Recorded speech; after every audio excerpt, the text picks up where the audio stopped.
제가 음소거를 하겠습니다. 음, 오늘은 잠언서를 하겠습니다. 잠언. 이제 우리가 구약 성경 어느덧 다 했어요. 한 권도 빼지 않고 다 하고 이제 시가서만 남았죠. 근데 그 시가서는 욥기, 시편, 잠언, 전도서, 아가서 이렇게 5권이죠. 5권 중에서 지금 욥기 했고요. 시편은 지난주에 했습니다. 오늘은 잠언 하도록 하겠습니다. 잠언서. 잠언서를 좀 펼쳐주세요. 잠언서. 이 잠언은 히브리어로 마샬이라고 합니다. 마샬. 이거는 음, 그래서 이 마샬, 이 잠언은 솔로몬의 지혜를 기록한 책이에요. 솔로몬의 지혜, 인생에 대한 교훈이나 지혜. 솔로몬이 대단한 지혜의 소유자였잖아요. 그 솔로몬의 지혜가 가득 담겨 있는 책이 잠언이란 말이죠.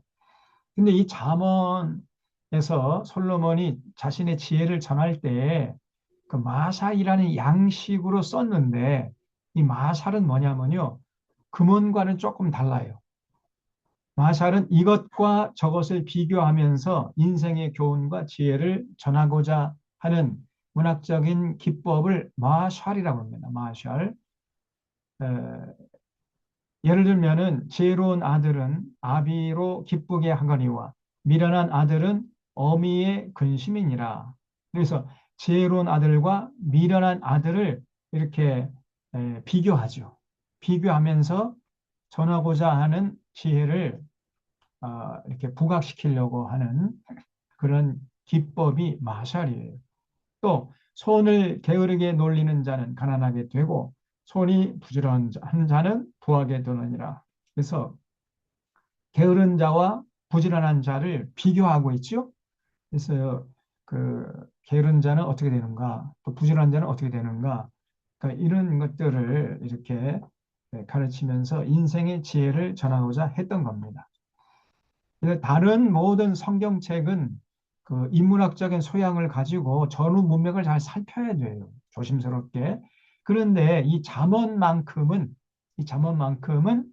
한 절 한 절씩 떼어서 암송해도 좋습니다.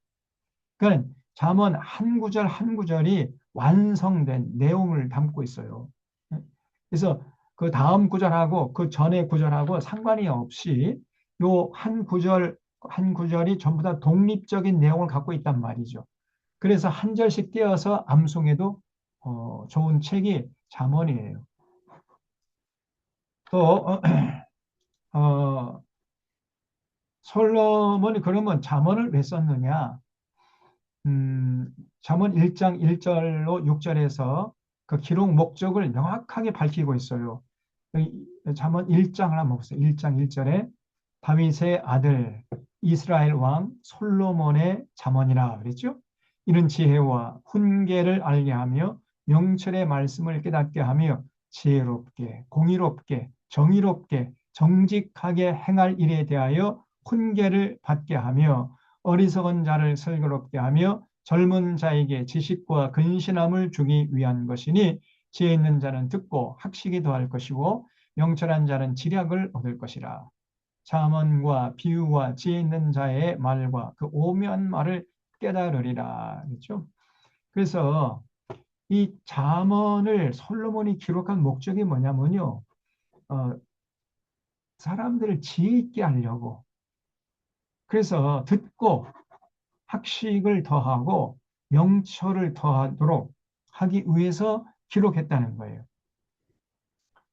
에, 근데 여러분 솔로몬이 아들이 많았잖아요. 그런데 솔로몬이 왕이니까 그 아들들은 전부 다 왕자들이죠. 그래서 조금 있으면 왕이 될 그 아들들 중에서 이제 누구 하나가 왕이 될 거란 말이에요. 그래서 상당히 솔로몬이 자녀 교육에 신경을 많이 썼던 겁니다. 그래서 이 왕자들을 좀 지혜롭게 하기 위해서 쓴 책이 잠언이라는 거예요.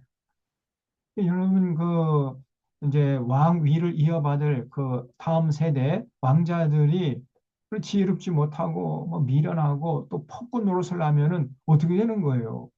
그럼 나라가 어지러워지겠지요? 그래서 이 지도자가 되려면은 정말 이 지혜가 필요하거든요. 지혜.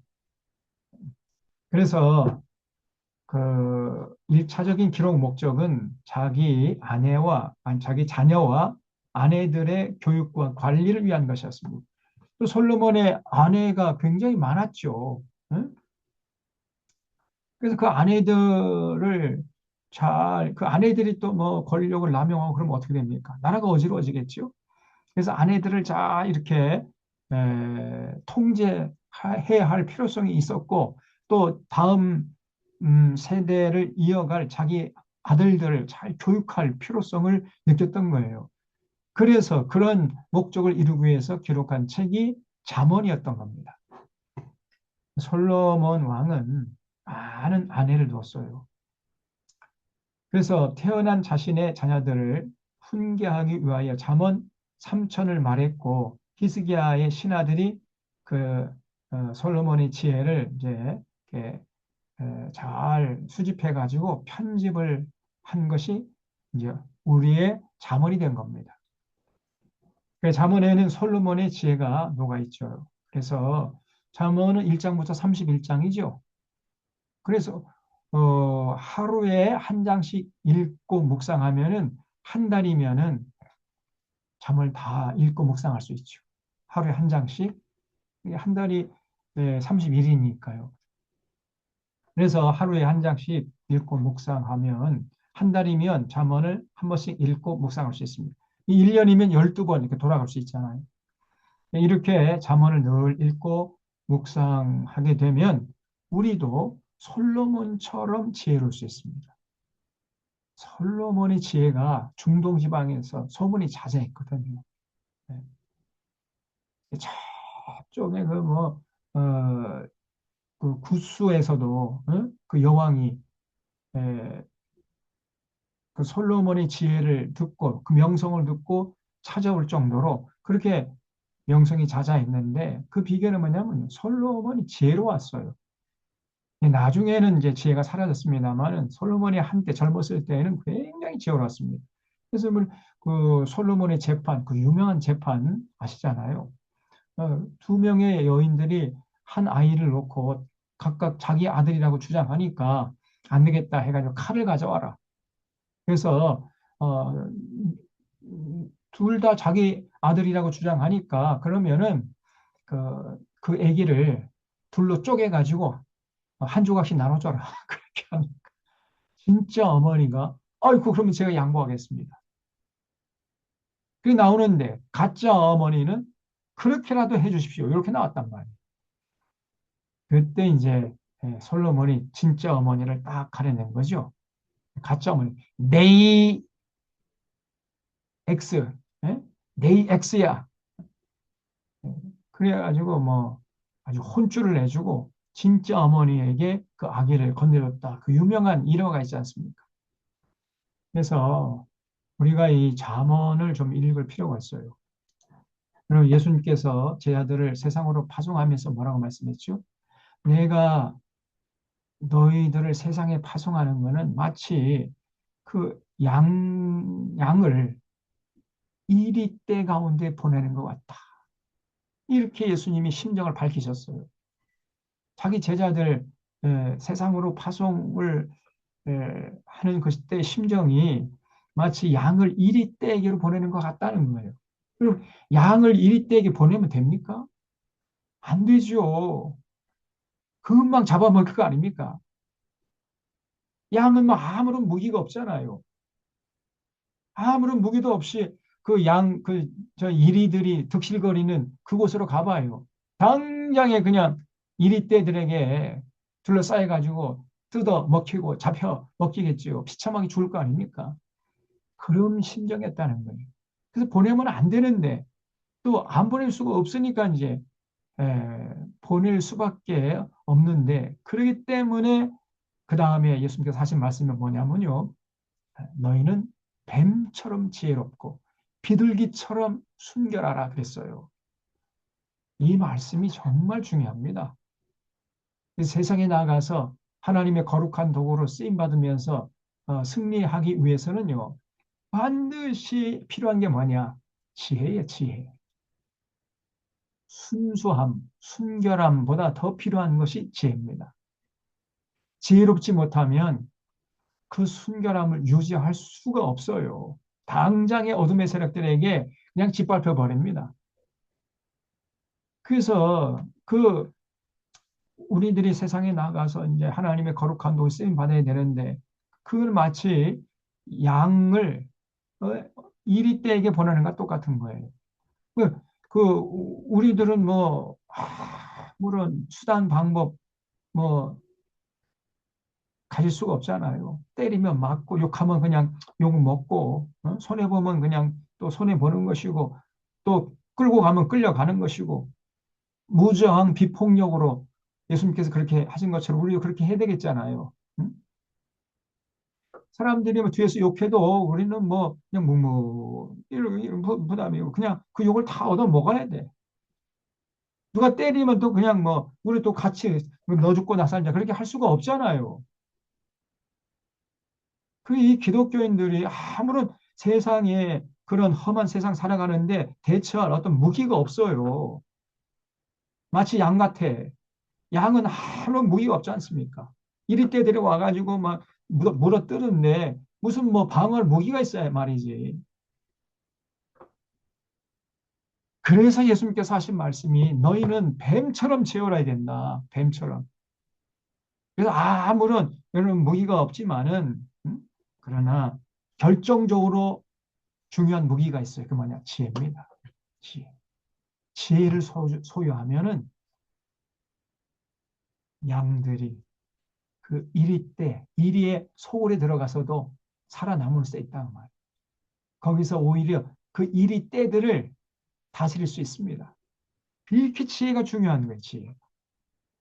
근데 순수하기만 하고, 다시 말하면 착하기만 하고 지혜롭지 못하면 그런 사람은 금방 이리떼에게 그냥 잡혀먹어요.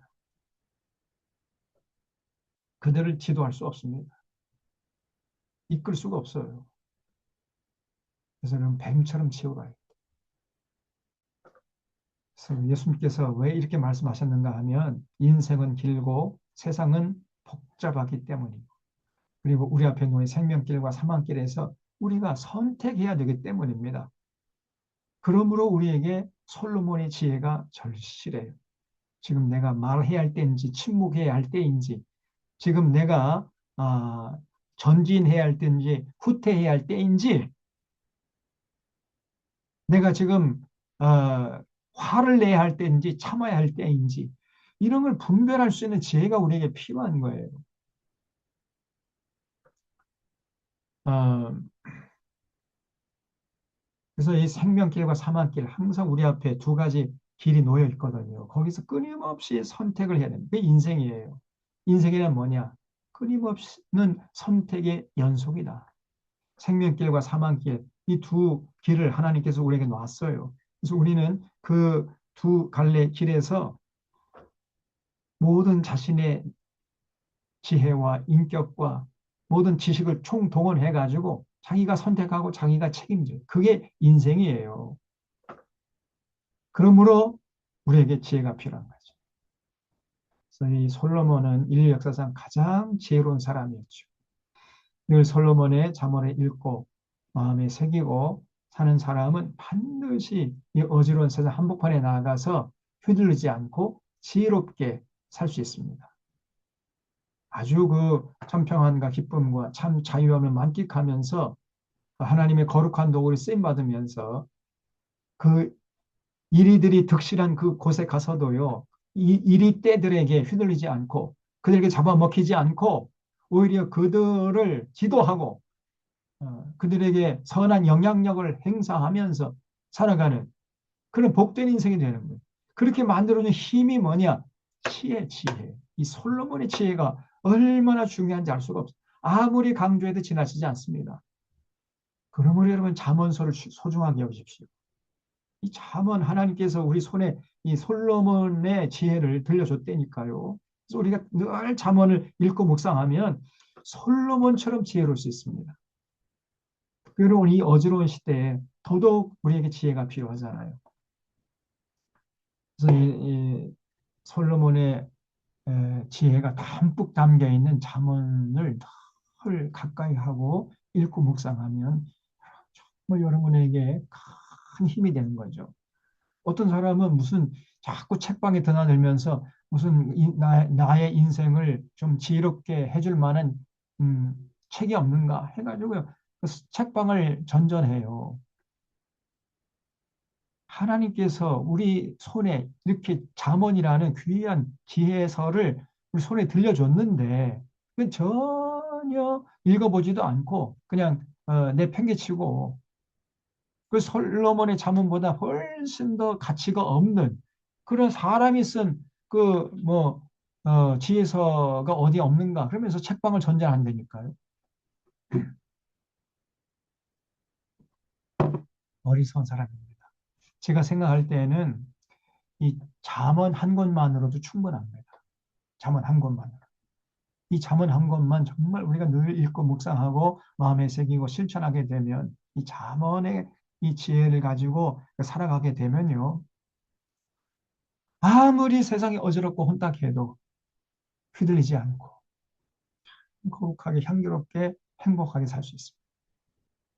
그러니까 성경에 들어온 거죠. 여러분 이 잠언서를 소중하게 여기십시오. 음, 자, 잠언서 1장을 한번 펴보세요. 잠언서 1장. 1장 1절 아까 말씀드렸고 그다음에 7절에 여호와를 경외하는 것이 지식의 근본이거늘 미련한 자는 지혜와 훈계를 멸시하느니라 그랬죠. 이 여러분 지식의 근본이 뭐냐? 여호와를 경외하는. 그러니까 신앙이 밑바탕이 돼야 그 위에 쌓은 세상적인 지식이 우리에게 유익한 것이지 신앙이라는 여호와를 경외하는 신앙이 없는 상태에서 세상적인 지혜를 많이 쌓아놓으면요. 그는 공공의 적이 될 가능성이 아주 농후한 사람입니다. 이 보세요. 많이 배운 사람들, 예? 하나님을 경외하는 그런 신앙이 없으니까 그 좋은 머리, 그 머릿속에 쌓아놓은 지식을 가지고 온갖 악한 짓 하잖아요. 가장 기본이 여호와를 경외하는 신앙이 신앙. 그 신앙의 밑바탕 위에 세상적인 지식을 쌓아놔야 그것이 선한 일을 할 수 있는 겁니다. 그래서 저런 것이 지식의 근본이거늘 미련한 자는 그런 여호와로부터 나오는 지혜와 훈계를 멸시하는 거예요. 여호와 하나님 경외하는 거 그거 뭐 쓸데없는 짓이다. 시간 낭비다. 뭐 주일날 교회 와서 예배 드리는 거 그럼 시간 낭비고 뭐 그 시간에 뭐 좀 놀러 다니거나 아니면 뭐 편히 쉬거나 뭐 그러지 뭐 그렇게 힘들게 예배당 가가지고 예배 드리고 그러냐 이런 사람이 있어요. 아주 미련한 사람입니다. 미련한 자에게 지혜와 훈계를 멸시하는 거죠.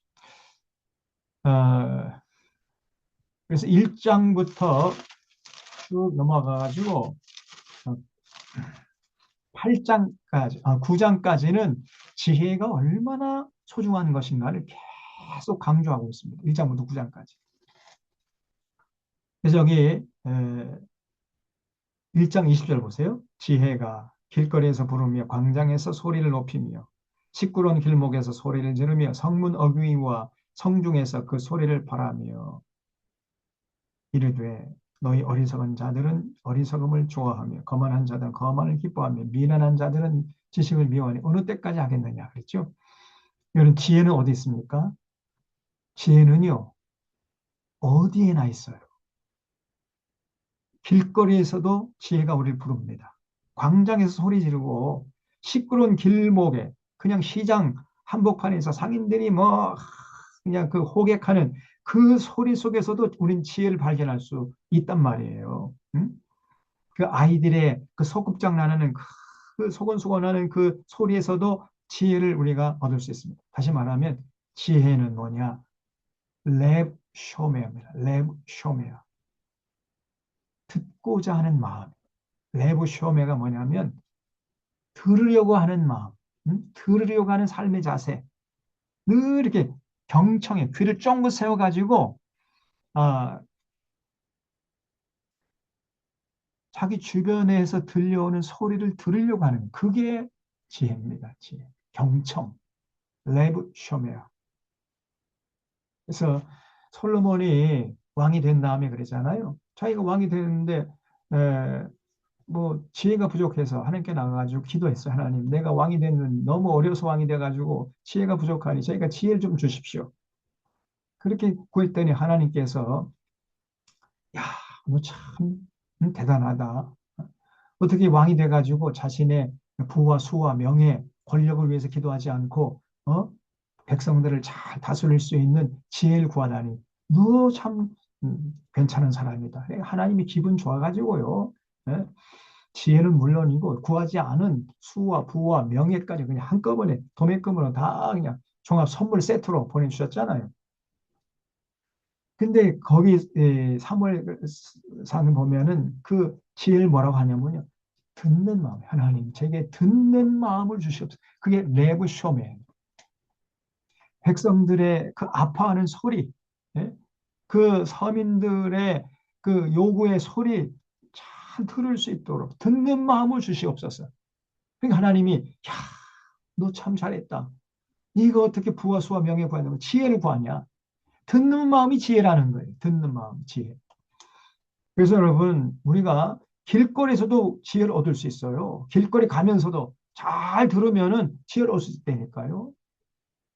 조그마한 아이들이 서로 그냥 싸우고 다투고 하는 그 속에서도 우리가 지혜를 얻을 수 있어요. 아, 저렇게 하면 안 되는 거구나. 저렇게 하면 그런 상황에서 이렇게 행동하는 것이 유익한 거구나.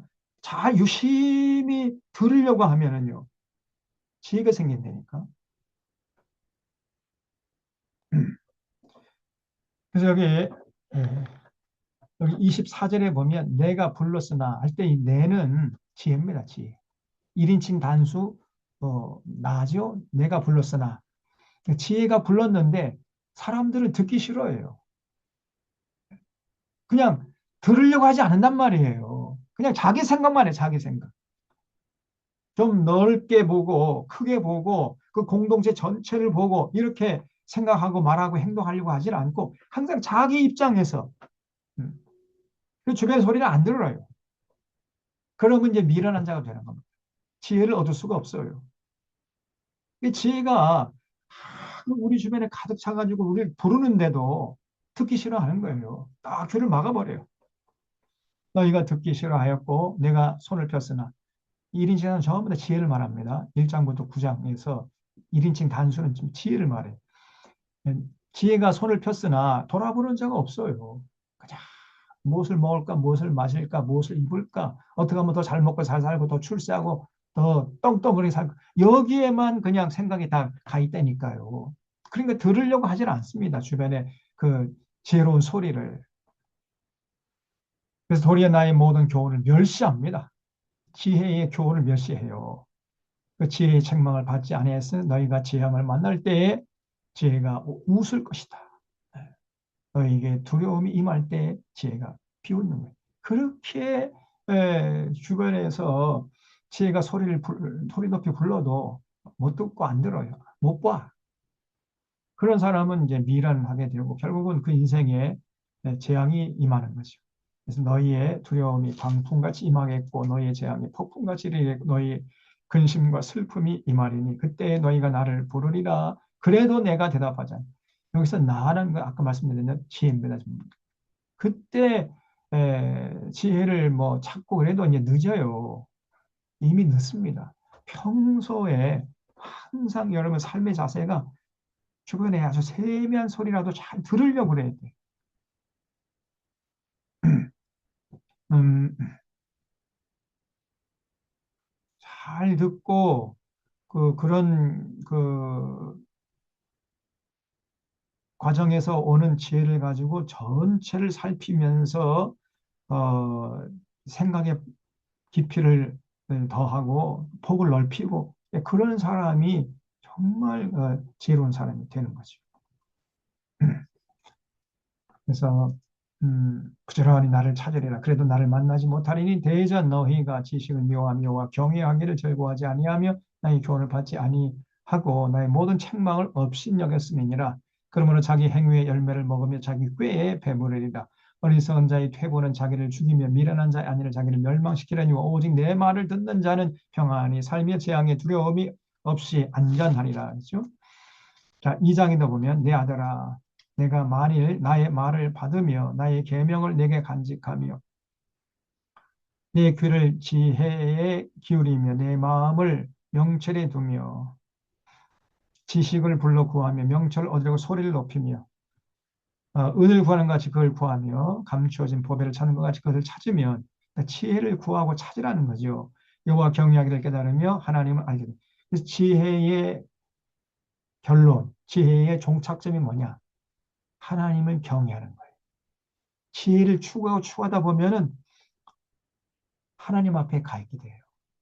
결국은 지혜의 끝은 어, 정말 정직하게 성실하게 지혜를 찾는 사람은 어쩔 수 없이 여호와 하나님을 믿지 않을 수가 없는 겁니다.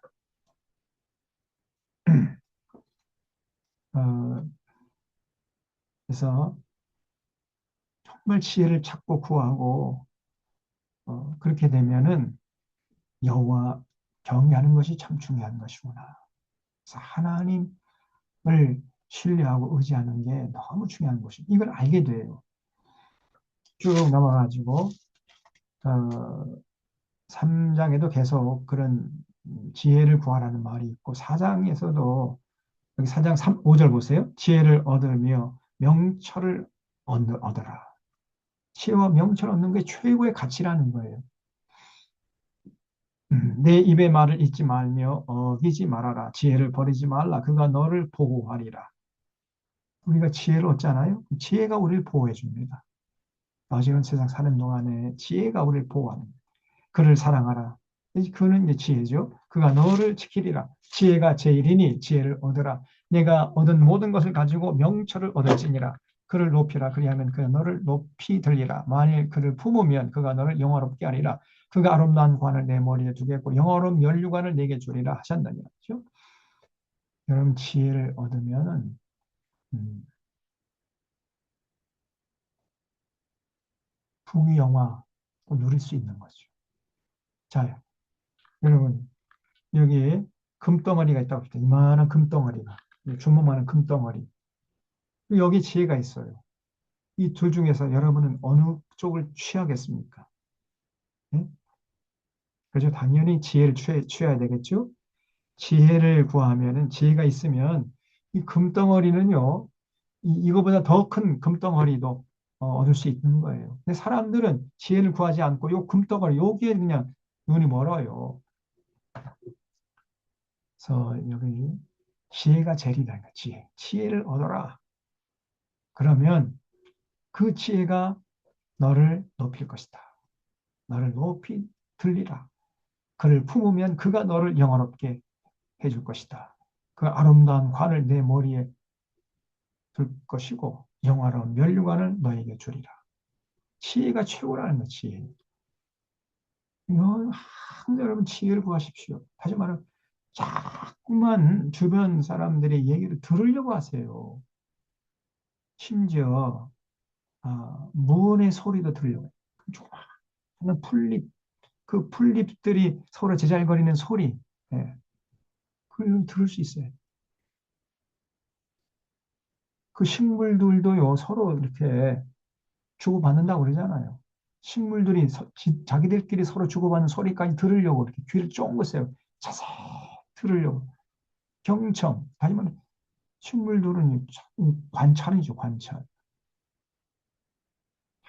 정말 여러분 들으려고 하십시오. 음, 그래서 내 아들아 들으라 내 말을 받으라 그리하면 내 생명의 해가 길리라 그랬죠. 그리고 23절에 여기 모든 지킬 만한 것 중에 더욱 내 마음을 지키라. 생명의 근원이 이에서 남이니라 그랬죠. 그래서 마음이 중요합니다. 마음 속에 이 하트, 지혜를 딱 간직한 사람은요, 늘 평안해. 그래서 어, 영육 간에 강건한 삶을 살 수 있습니다. 마음이 예, 평안이 깨지잖아요.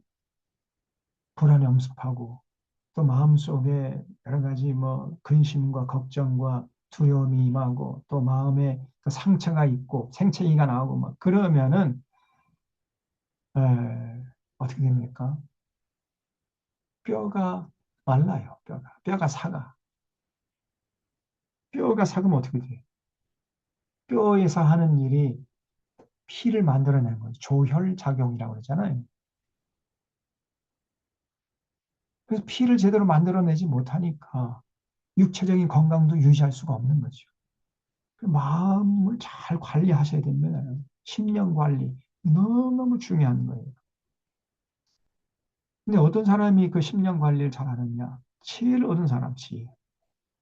주변에 에, 세미하게 들려온 소리까지도 잘 들으려고 하는 그런 사람. 특별히 무엇보다도 하나님의 말씀 잘 들으려고 해야 돼요. 그런 사람은 마음이 늘 평안하죠. 그러면 그 뼈가요, 기름져요. 튼튼해, 뼈가. 그러니까 피를 잘 만들어내. 그러면 육체적인 건강도 도모할 수가 있는 거죠. 전부 연결돼 있어요. 이 영적 건강하고 육적 건강이 따로 떼진 게 아니라 밀접하게 유기적으로 연결되어 있는 겁니다. 그래서 이 말씀 굉장히 중요하죠. 무릇 지킬 만한 것 중에 더욱 내 마음을 지키라. 생명의 근원이 이에서 남이니라. 그래서 아까 우리 정 권사님이 자꾸 화가 난다. 근데 개인적인 화가 나는 거는 자기가 억제해야죠. 셀프 컨트롤 해야죠. 그러나 그런 이 스타벅스 이런 악덕 기업이 하는 그래서 이 나라 이 대한민국의 민주주의를 훼손하면서 돈을 벌려고 하는 이런 모습을 보면 분노할 수 있어야 돼요.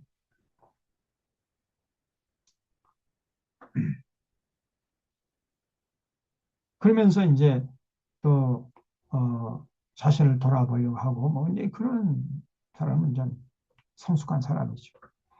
내 마음을 지키라. 생명이 그러니 이에서 납니다.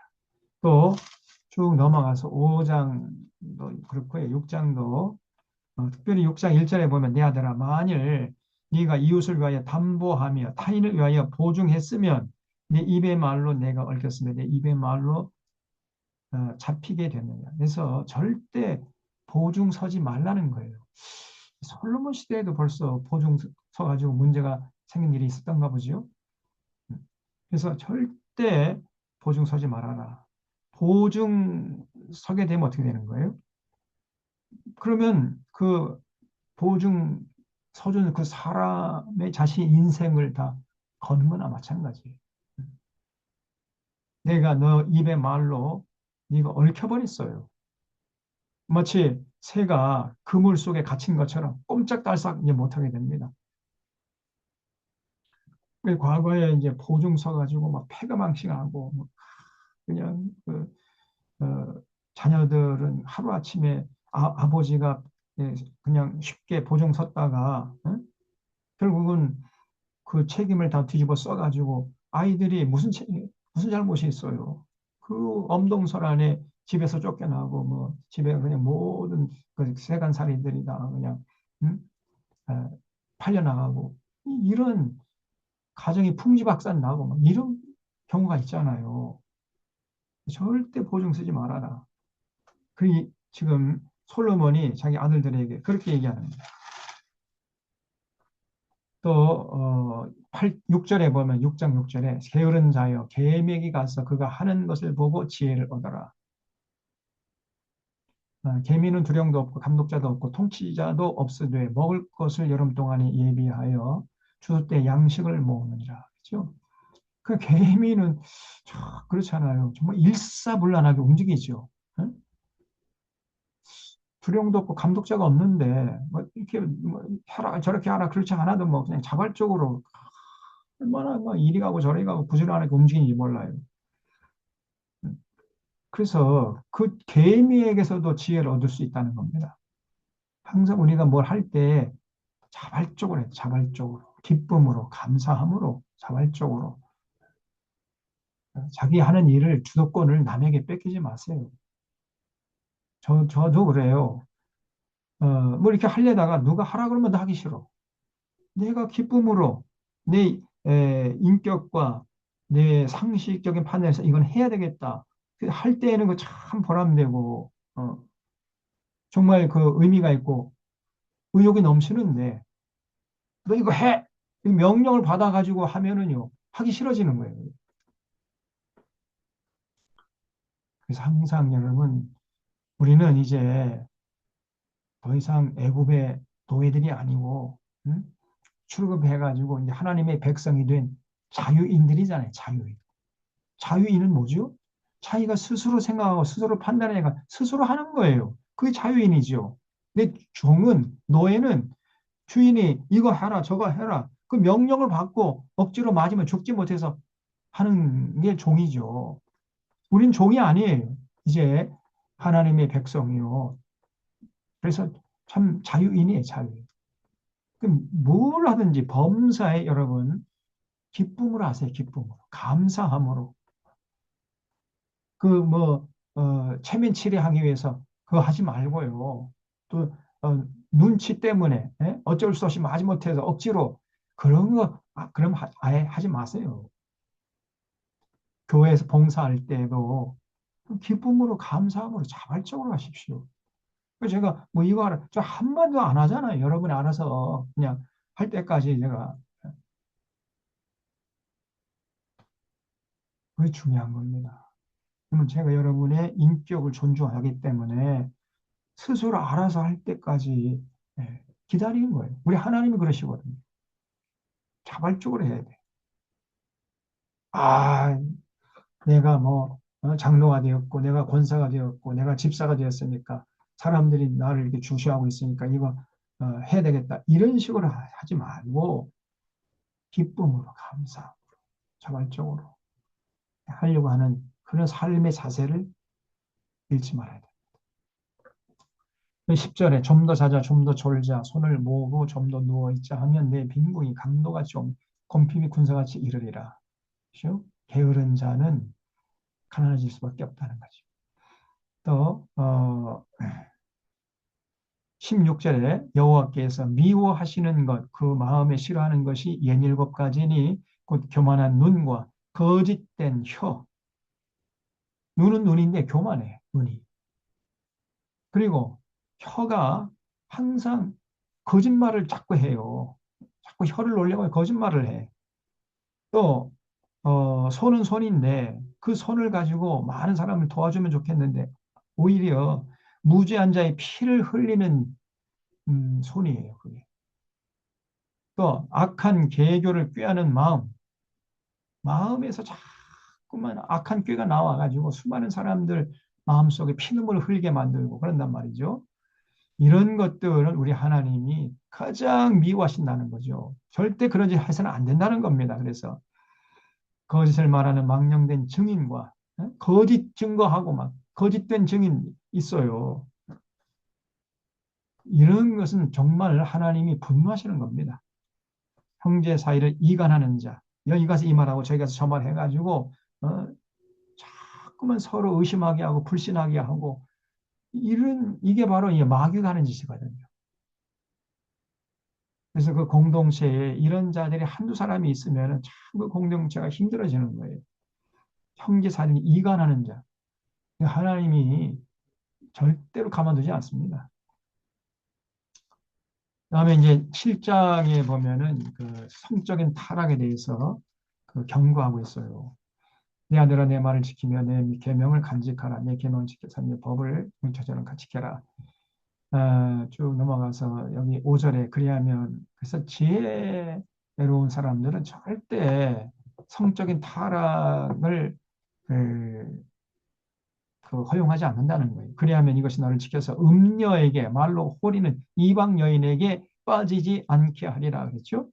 내가 내 집 들창으로 살창으로 내다보다가 어리석은 자 중에 젊은이 가운데 한지 없는 자를 보았노라. 그 거리를 지나 음녀의 골목 모퉁이로 가까이 하여 그의 집으로 가는데 저물 때 황혼제 깊은 밤 흑암 중이라. 그때 기생의 옷을 입은 간교한 여인이 그를 맞으니 이 여인은 떠들며 완악하며 그 발이 집에 머물지 아니하여 어떤 때는 거리 어떤 때는 광장 또 모퉁이마다 서서 사람을 기다리는 여자. 이 거리의 여자가 유혹하는데 거기에 빠지는 사람이 있다는 거예요. 왜 그러냐? 지혜롭지 못하기 때문에 그런 거죠.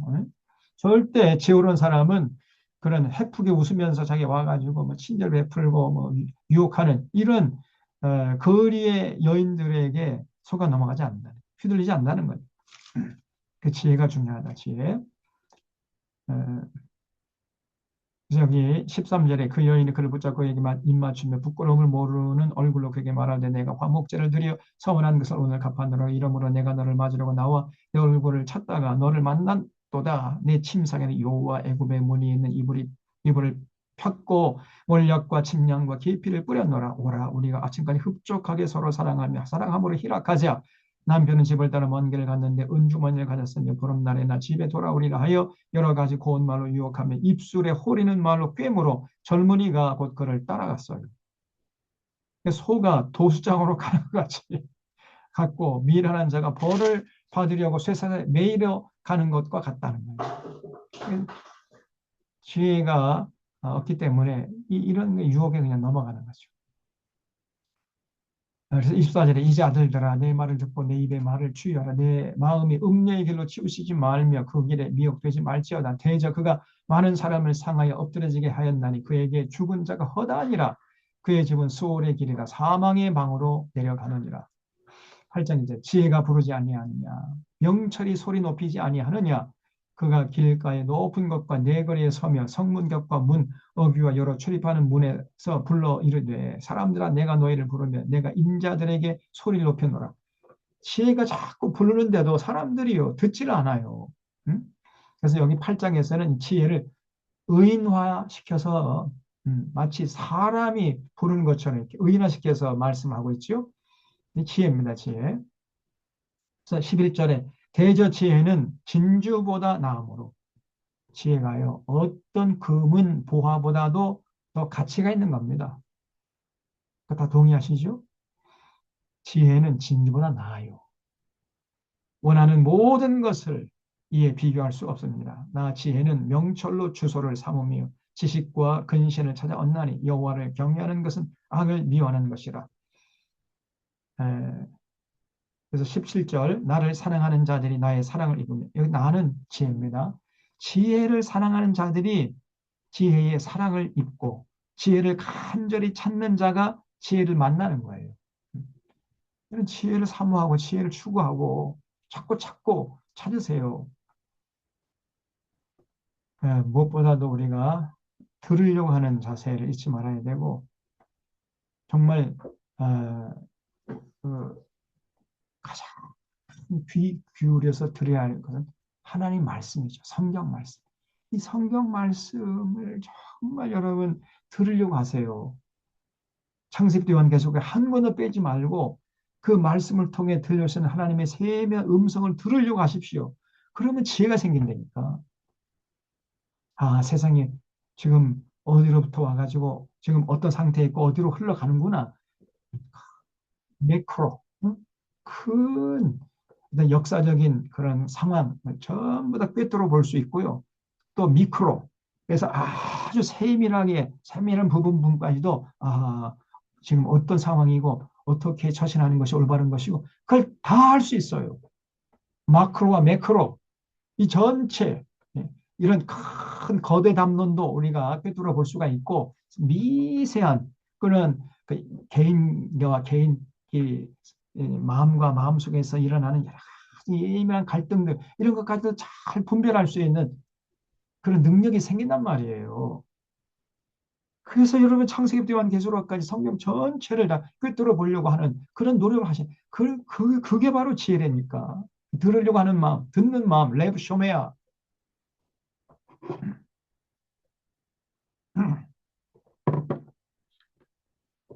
나를 사랑하는 자들이 나의 사랑을 잊는 겁니다.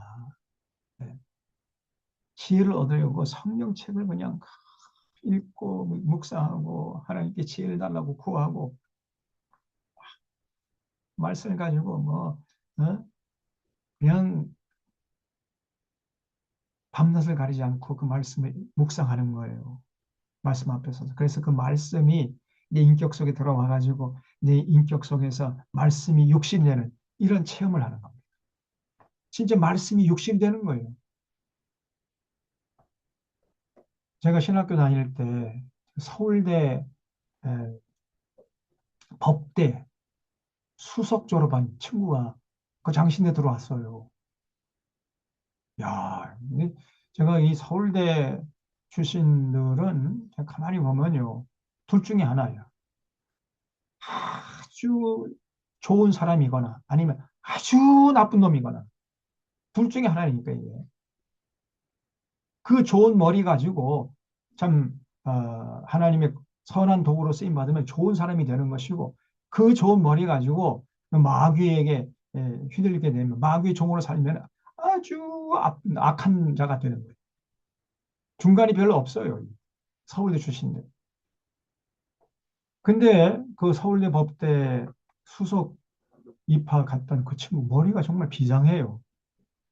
근데 한 번은 이 친구가 간증하는데 하나님 말씀이 너무 알고 싶어가지고 읽고 이렇게 묵상하는데 갑자기 그 성경 그 구절이 그냥 죽은 문자가 아니라 그 문자가 막 인격이 되어가지고 살아서 꿈틀거리면서 자기 인격 속에 파고 들어오는 것을 자기가 체험했다는 거예요.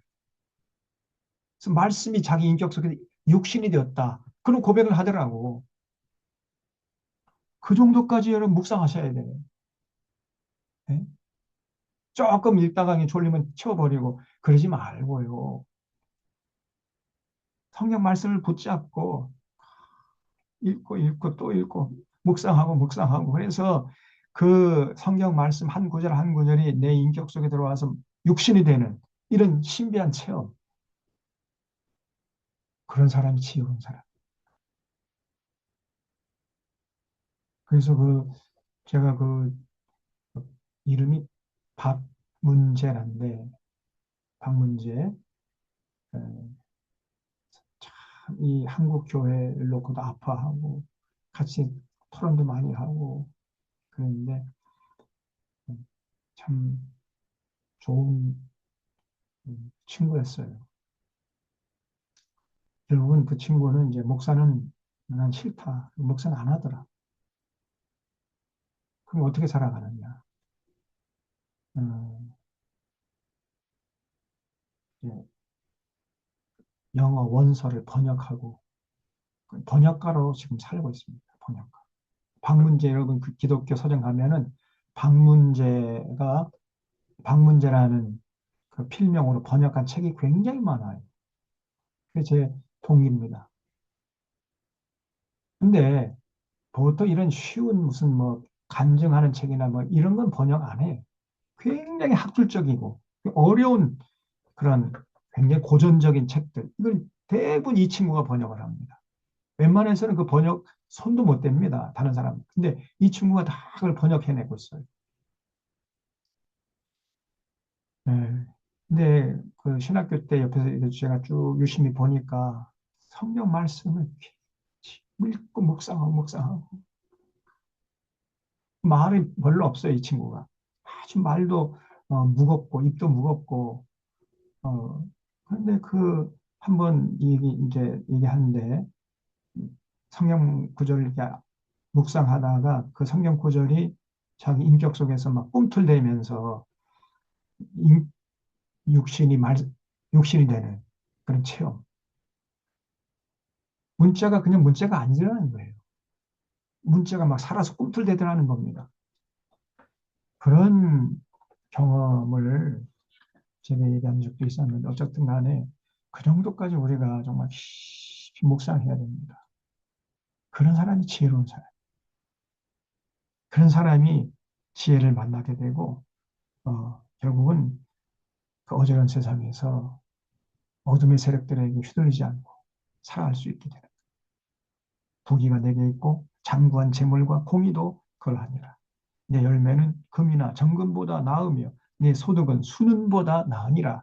나는 정의로운 길로 행하며 공의로운 길 가운데로 다니나니 이는 나를 사랑하는 자가 재물을 얻어서 그 곳간에 채우게 하려 함이니라.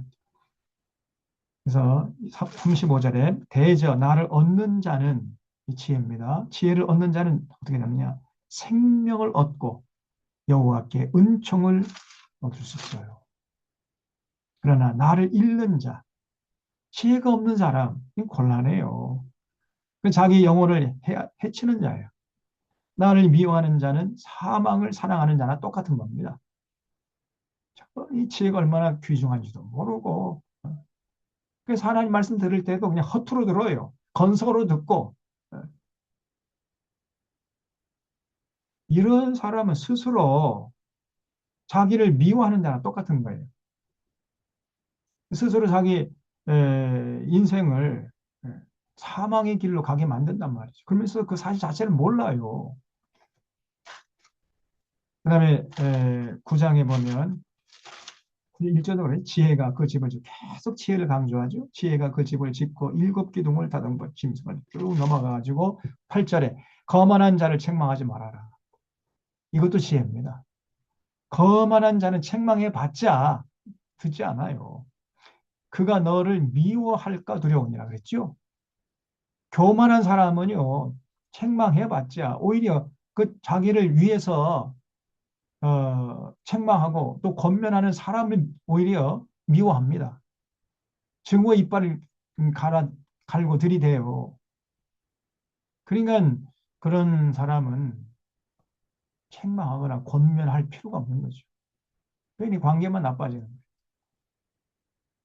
이것도 지혜입니다.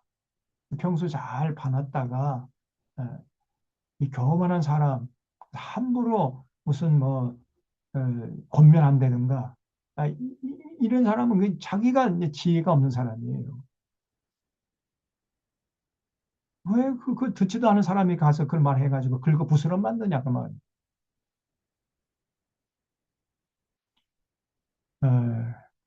그래서 거만한 사람은 책망할 필요가 없습니다.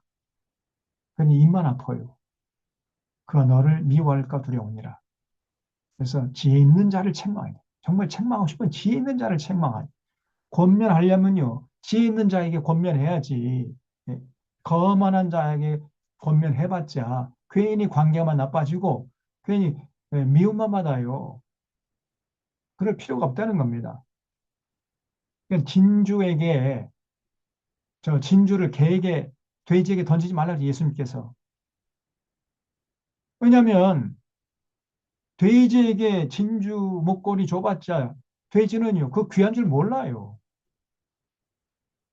그 진주 목걸이 차고 그냥 구정물에 들어가 누웠잖아요. 응? 그러니까 돼지에게 진주를 던지는 거는 아주 헛수고되는 어리석은 짓이죠. 그 지혜가 없어서 그러는 겁니다.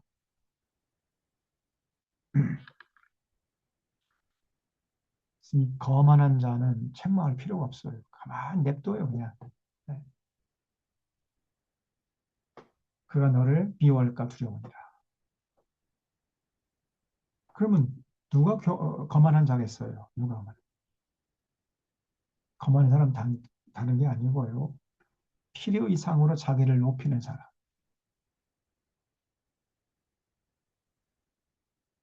더 나아가서 하나님 말씀을 듣지 않으려고 하는 사람. 하나님 말씀 무시하고 배우려 하지 않고 이런 사람이 교만한 사람. 아이고 내가 최고고 내 생각이 뭐 제일이지. 예. 그러면서 하나님 말씀을 무시하고 경홀히 여겨요. 그게 교만한 사람인 거예요. 그런 사람은 아무리 좋은 말 해줘봤자 안 들어요. 그래서 책망하려면 지혜 있는 자를 책망하고 또 지혜 있는 자에게 교훈을 더하라. 그가 더욱 지혜로워질 것이고 의로운 사람을 가르쳐야 됩니다. 가르치려면 의로운 사람 가르쳐야지. 미련한 사람, 또 거만한 사람 이런 사람을 가르쳐봤자 괜히 헛수고만 하는 거예요. 그래서 여호와를 경외하는 지식에 제 견본이요 거룩한 자 하면서 명찰 쭉 넘어갔습니다. 그래서 9장까지는 계속해서 이제 지혜를 강조하고 있어요. 그다음에 이제 10장부터 이제 마샬이 나옵니다. 인생의 지혜를 쭉 이것과 저것을 비교하면서 지혜를 위해 이렇게 두드러지게 부각시키는 이런 방식을 쓰고 있어요. 자, 10장 보겠습니다. 한 구절 한 구절이 다 정말 그 보석까지 귀한 거지만은 시간이 제약이 있기 때문에 그 중에서 몇 가지만 이렇게 제가 쭉 그냥 더듬고 지나가도록 하겠습니다. 음, 여기 10장의 4절에 손을 게으르게 놀리는 자는 가난하게 되고 손이 부지런한 자는 부하게 되느니라. 그렇죠? 기본적으로 부지런해야 돼요. 사회 부지런해야 됩니다. 11절 의인의 입은 생명의 샘이라도 악인의 입은 독을 머금어요. 그러니까 의인의 입과 악인의 입을 이렇게 비교하죠. 이게 마샬입니다. 그래서 누가 의인이냐 다른 거 아니고요. 그 입에서 항상 이웃을 위로하고 격려하고 칭찬하고 세워주고 하나님을 찬양하고 하나님께 감사하고 이런 사람이 바로 의인이에요. 그 입에서 항상 선한 말, 예, 그 향기로운 말이 나오는 사람, 그게 의인입니다. 또 악인이 누구냐? 그 입에서 나오는 말이 독을 머금고 있어요. 수많은 사람을 해친단 말이죠. 일단 이 말이 입에서 나오잖아요. 그럼 독립적인 인격이 됩니다. 그래서 좋은 말은 공동체를 돌아다니면서 공동체를 든든하게 세워가고 많은 이웃들을 위로하고 격려하는 좋은 역할을 하지만 선한 영향력을 행사하지만 그 입에서 나오는 말이 악한 말이라고 하면요. 그 말이 그 말도 이제 독립적인 인격이 돼가지고 공동체를 돌아다니면서 수많은 공동체 사람들의 마음에 상처를 주고 공동체를 파괴하는 이런 짓을 한단 말이에요. 그래서 무서운 결과를 낳는 거죠. 그래서 여러분, 어, 그럼 그 사람은 이제 그 자기 입에서 나오는 그 악한 말 때문에 공동체가 파괴돼. 그러면 그 말로 인해서 그 사람은 어쩔 수 악인이 될 수밖에 없어요. 아무리 하나님 사랑하고 뭐 예배 백날 천날 만날 드려도 결국 하나님 앞에서 너는 악인이다. 이런 평가를 받게 되는 거죠. 자, 여러분, 우리 입에서 나오는 말이 어떠한가 늘 그걸 자기가 점검해야 돼요. 거기서 의인이냐 악인이냐가 결판이 난다는 거예요. 쭉 넘어서서 또 11장에서는 1절에 속이는 저울은 여호와께서 미워하시나 공평한 추는 그가 기뻐하시느니라 그렇죠. 그러면 여기서 속이는 저울과 공평한 추를 비교하고 있죠. 우리 하나님은 절대로 거짓 저울과 거짓 추를 사용하지 말라. 정직하게 장사하라 그랬어요. 그러면 눈속임 해가지고 저울을 속여 먹어. 또 추도 공평한 추가 아니라 조금 가벼운 추를 써가지고 그래가지고 뭐 부당이득 취득하는 이런 사람이 있어요. 그는 정말 하나님께서 음, 가지 여기는 짓입니다. 절대 그런 사람 안 돼. 저울도 속이는 저울 쓰면 안 되고요. 추도 공평한 추를 써야 돼요. 그래서 옛날에 그 저울 있잖아요. 저울. 저울에 이제 이렇게 추가 달려 있거든요. 무거운 그 쇠라든가 그 구리 같은 동 같은 게 있으면은 요거를 이렇게 근데 그 쇠나 동이 그 좀 더 그 정확한 무게가 아니라 조금 뭐 이렇게 속여 사람을 속여 먹는 그런 추를 가지고 하면은 어 결국은 그 제때 그 줘야 할 값을 주지 않고 또 어, 자기가 받은 것보다 줘야 할 물건을 덜 주고 뭐 이런 결과가 나오잖아요. 그래가지고 부당이득 취득하고 그 장사를 공정하게 그 상도가 있는데 그 상도를 저버리고 그냥 자기 돈 벌기 위해서 수령과 가리지 않는 거 우리 하나님이 미워하신다는 거죠. 절대 그렇게 하면 안 됩니다. 13절에 두루 다니며 한담하는 자는 남의 비밀을 누설하나 마음이 신실한 자는 그런 것을 숨기느니라.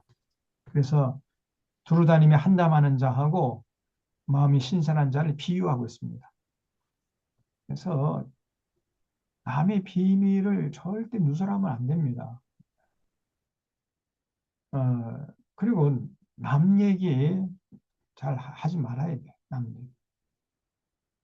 자꾸 뒤에서 어, 근데 이게 꼭 남이 얘기하는 것은 별식 같아서요. 그냥 그 어떤 쾌락이 있어요. 그러니까 자꾸 뒤에서 어떤 이렇게 남의 얘기를 응?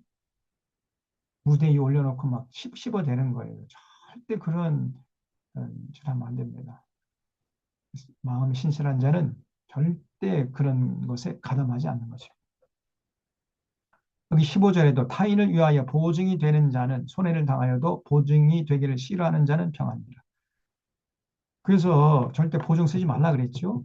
네. 그냥 있는 거, 있는 돈 주고 말해. 나 이거밖에 없으니까 이거 그냥 주고 보증은 못 선다. 이렇게 하고 말아야지.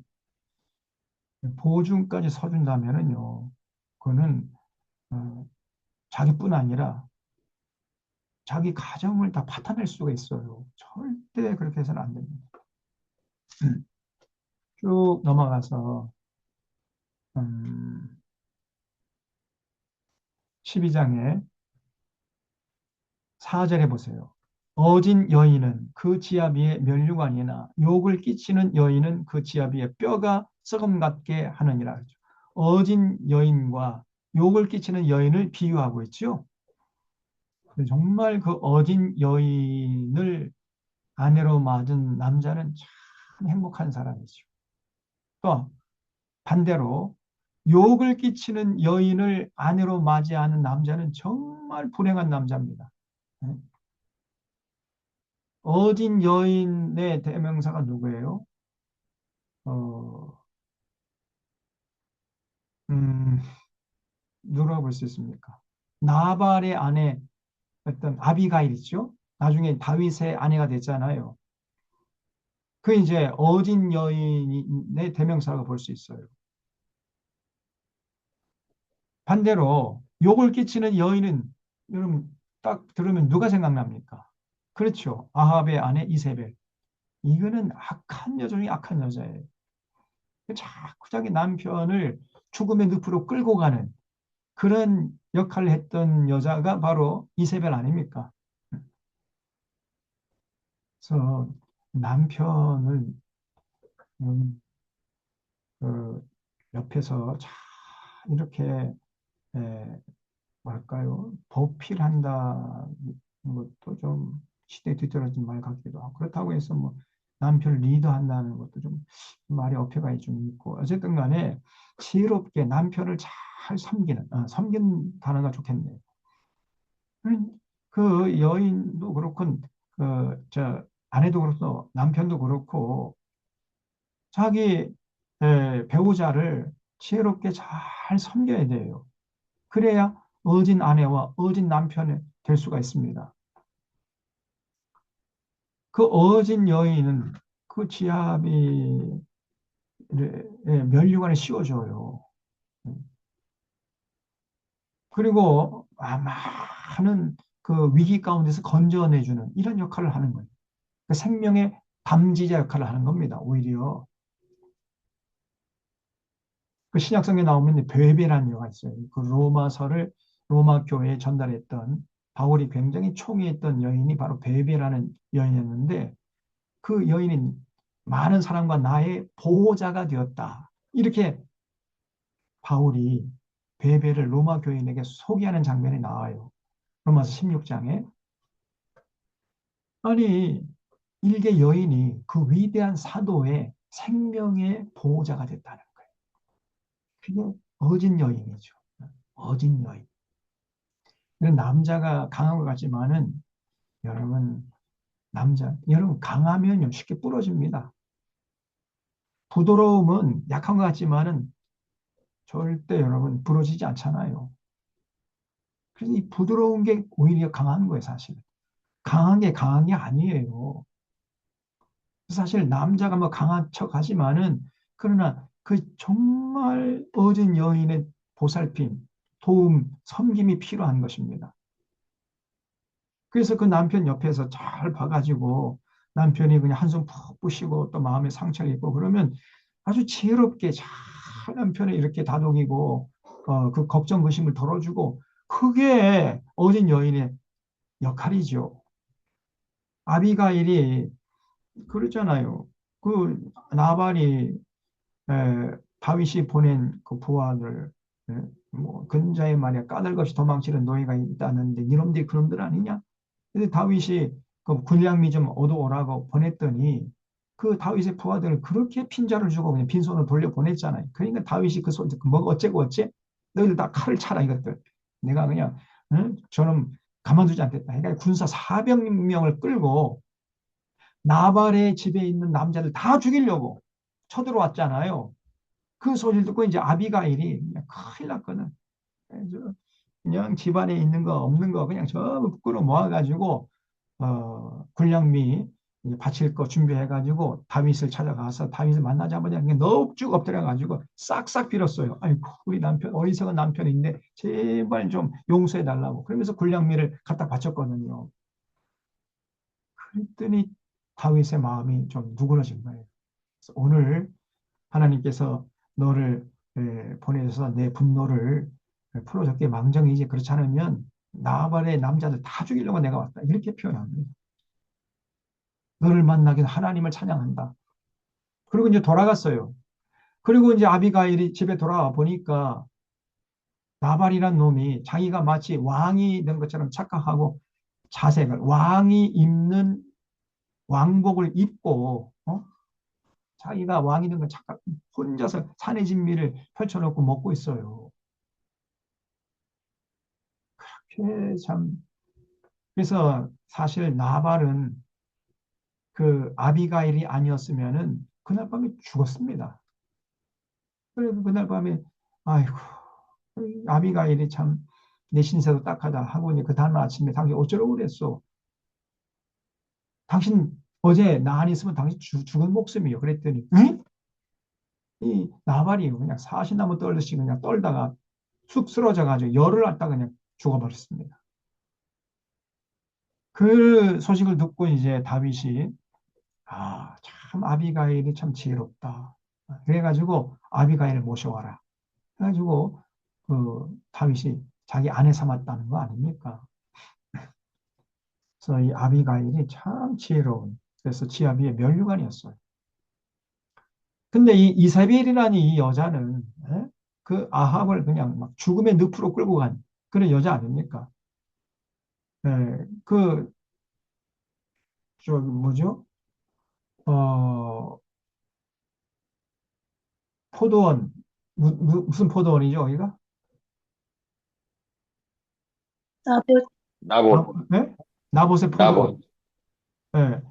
그 나봇의 포도원을 이제 그 어쩌지 못하고 그냥 속아리 않고 소가리를 하고 끙끙 앓아 누워 있는 아합을 보면서 아이고 그러고도 당신 왕이요? 조금만 기다려봐요. 해가지고 이세벨이 정치 깡패를 고용해 두 명을 나가서 저 나봇이 하나님을 저주하고 왕을 저주했다고 소문 퍼뜨려라. 거짓 소문을 퍼뜨리라고 사주를 했어요. 거짓 증거하지 말지니라 그랬잖아요. 근데 이 이세벨이라는 여자가 에? 정치 깡패를 사가지고 거짓 뉴스 퍼뜨리라고 사주를 했던 겁니다. 뒤에서. 꼭 김건희 같은 이 여자예요. 이세벨이. 그래가지고 이 거짓 깡패들이 이제 저 깡패들이 그냥 거짓 뉴스를 퍼뜨리니까 그걸 빌미로 딱 잡아가지고 나봇을 돌로 쳐 죽여버렸습니다. 내 이놈 그래가지고. 그래서 나봇의 그 포도원 문서를 강제로 강탈해가지고 자기 남편에게 예스 하고 던져주니까 그때 비로소 아합이 헤헤 웃어. 이게 아합이었습니다. 그래서 이 이세벨은 지아비의 뼈가 썩음 같게 했어요. 하나님께서 엘리야를 보내가지고 이 아합과 이세벨 이 연놈들을 뭐라고 말씀하셨냐면요. 네가 또 죽이고 빼앗았느냐? 그러니까 아합의 평생의 삶을 한마디로 정리하셨는데 죽이고 빼앗는 삶이었어요. 그 권력을 남용해가지고 수많은 사람들 마음에 피눈물을 흘리게 하고 함부로 남의 재산을 가서 빼앗아 가서 그냥 빼앗고 죽여버려. 죽이고 빼앗고 빼앗고 죽이고 이게 아합의 삶이었고 그 배후에서 조종하던 여인이 바로 이세벨이라는 거예요.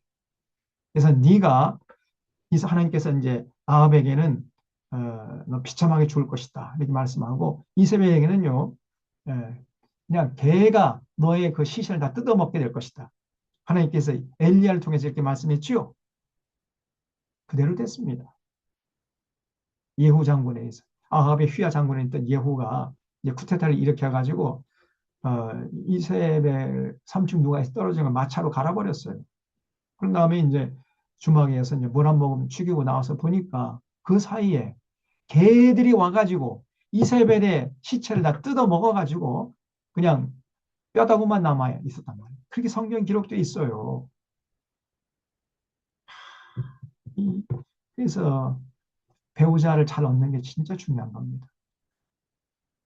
어진 여인, 어진 남편. 응?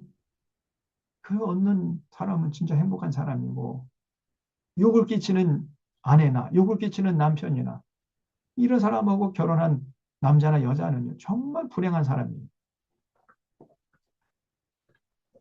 남자가 좀 부족하면 여자라도 주면서 남녀를 잘 컨트롤하고 그렇게 해야 되는데 다 똑같아. 이 아합과 이스라엘 이 연놈들이 그 저 윤석열하고 김건희가 윤석열 정말 바보 중에 바보 아닙니까 저거? 술이나 먹을 줄 알지 뭐 할 줄 아는 게 뭐가 있어요.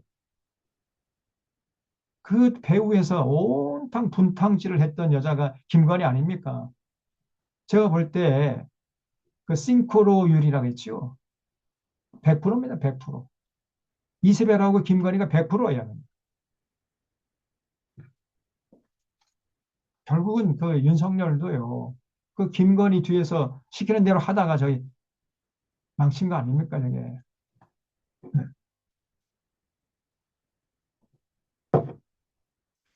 그래서 V1, V0 막 그때 윤석열 정권 때 VIP가 따로 있고 VIP가 따로 있다는 거예요. 기가 막힙니다. 예. 아니 국민들이 김건희를 대통령으로 뽑았습니까? 근데 그 정권의 실세가 김건희라는 거예요. 김건희.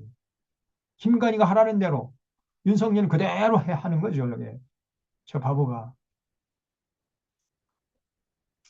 음, 그래서 어진 여인이나 어진 남자나 정말 이게 소중한 것이고 욕을 끼치는 여자나 욕을 끼치는 남자나 이게 참 불행한 사람들.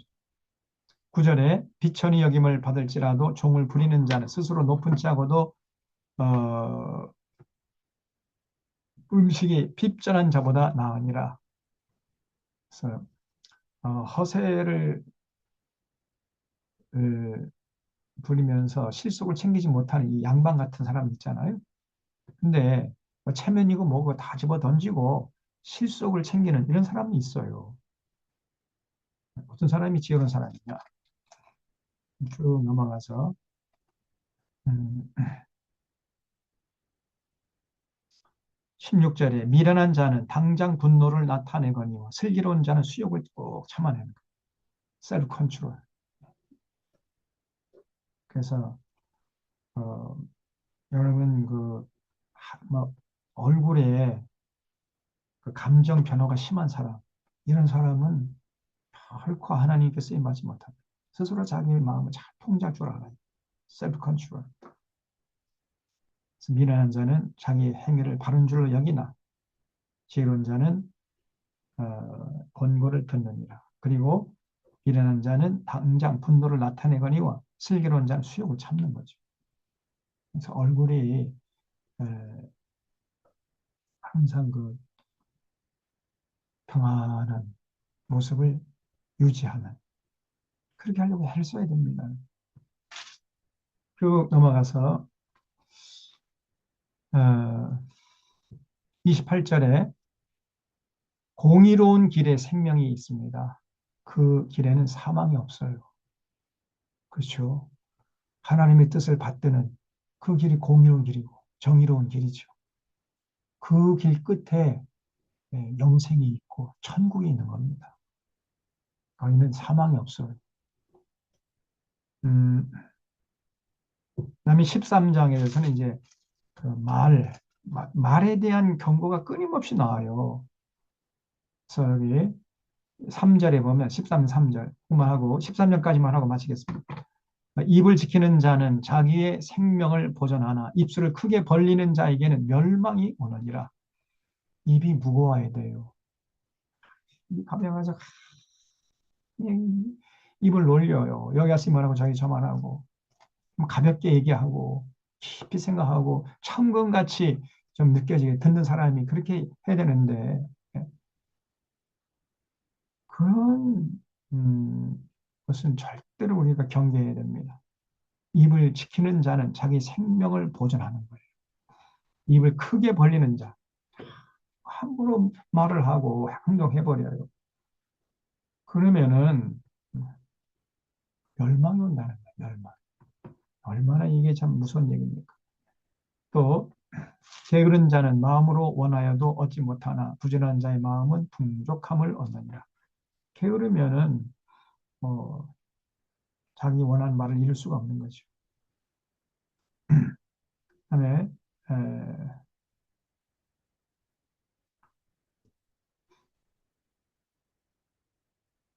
10절에 보면 교만에서는 다툼만 일어날 뿐이라. 그죠? 교만하게 되면요. 그 사람이 가는 곳에는 항상 울근불근해요. 뭔가 좀 조용해야 되는데 자꾸만 문제가 생기는 거예요. 다툼이 자꾸 일어나는 겁니다. 그러면 이제 스스로 자기를 돌아봐야 돼. 내가 가는 곳마다 왜 자꾸 다툼이 일어나고 이렇게 되지? 그럼 스스로 자기를 돌아볼 수 있어야 돼요. 교만에서는 다툼만 일어날 뿐입니다. 권면을 듣는 자는 지혜가 있느니라. 망령되이 얻은 재물은 줄어가고 손으로 모은 것은 늘어가느니라. 그래서 돈을 사랑하시 일만하게 뿌리가 되죠. 그만 재물 때문에 양심 팔아먹고 신앙 팔아먹고 심지어 나라까지 팔아먹고 이렇게 해서 얻은 재물은 절대로 그 사람을 행복하게 하지 못해요. 땀 흘려 수고하고 그 수고한 대가로 얻은 물질에서 만족할 줄 아는 사람, 이 사람이 행복한 사람이에요. 어, 자, 이 정도 하고 시간이 됐기 때문에 14장부터는 다음 주에 좀더 이 잠언 뭐 말하려고 하면 뭐 끝도 없지만은 뭐 그냥 중요한 것들만 이렇게 살펴가면서 또 그냥 넘어가려니까 좀 아쉽고 그래서 중요한 뭐 제가 좀 느껴지는 것들만 쭉 얘기하면서 다음 주에 한 시간 좀 더 하도록 하겠습니다. 자, 시간이 됐기 때문에 기도하고 마치겠습니다. 하나님 아버지 감사합니다. 오늘 솔로몬의 지혜를 담은 이 잠언서를 저희들이 살펴봤습니다. 오늘도 이 잠언을 깊이 묵상하면서 솔로몬처럼 지혜롭게 하나님을 섬기고 하나님께 받들어서 하나님께 영광 돌린 거룩한 도구로 승리할 수 있도록 인도하여 주시옵소서. 특별히 더더욱 지금 어지러운 세상을 살아가고 있는 저희들이 오니 저희에게 지혜를 허락하시고 그래서 정말 넘치는 지혜를 가지고 하나님을 기쁘시게 하고 주변 사람 유익하게 하고 세상을 풍요롭게 하는 데 기여하면서 승리하는 우리 모두가 될 수 있도록 인도해 주옵기를 바라옵고 한 주간도 주님께 온전히 부탁하오며 예수님의 이름으로 기도하옵나이다. 아멘. 여러분 한 시간 동안 경청해 주셔서 감사드립니다. 수고하셨습니다. 잘 고맙습니다. 보내시고요. 감사합니다. 다음 시간에 또 고맙습니다. 뵙겠습니다.